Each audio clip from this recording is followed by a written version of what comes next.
Hello, my name is Richard Chordash. Today we're going to be looking at 3D printing a bladder model for simulating ultrasound-guided suprapubic catheter placement. Why would you want to do this? SPC is a relatively low-frequency procedure, at least in IR at our institution. So simulation can be a useful tool to give exposure to residents and medical students for a procedure they otherwise would not get the opportunity to practice. We start with segmentation of a CT cystogram. This was done for fidelity since we were going to be taking measurements from a CT cystogram anyway. This was done in Materialized Mimics Medical 26.0. The segmented mesh was then sent to Materialized 3-matic Medical 18.0 for cropping and post-processing. So the design was composed of multiple steps. During the first phase, we decided to make some 1/3 scale models to validate some of our printing materials, wall thicknesses, and support removal requirements.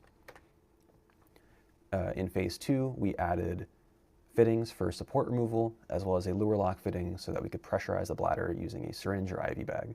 The fittings were made in Autodesk Fusion and imported into 3-matic. Printing was done by importing the completed assembly into GrabCAD Print Pro, and each component was assigned its corresponding material using the Stratasys Digital Anatomy Creator.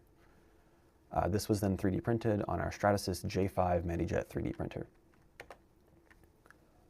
Testing, we used a Cook SP tube inducer set and followed the procedure from Wiki Emergency Medicine that was specific to this set. One person performed the procedure while the other person applied pressure to the bladder using the syringe. Ultrasound visualization was done using a Philips S4-1 point-of-care ultrasound. This was done for material compatibility reasons with the 3D printed materials. So the results, the tactile feel of the model was good, with a distinct transition between the bladder wall and the bulk tissue. Ultrasound quality was generally acceptable. The visibility was somewhat worse than real tissue. This is partially due to the way the printed material interacts with the ultrasound transducer, making it somewhat difficult to visualize a needle. Durability was also an issue. Once we added the sheath, it created a tear in the printed material, and so we were only really able to get one good use out of the model.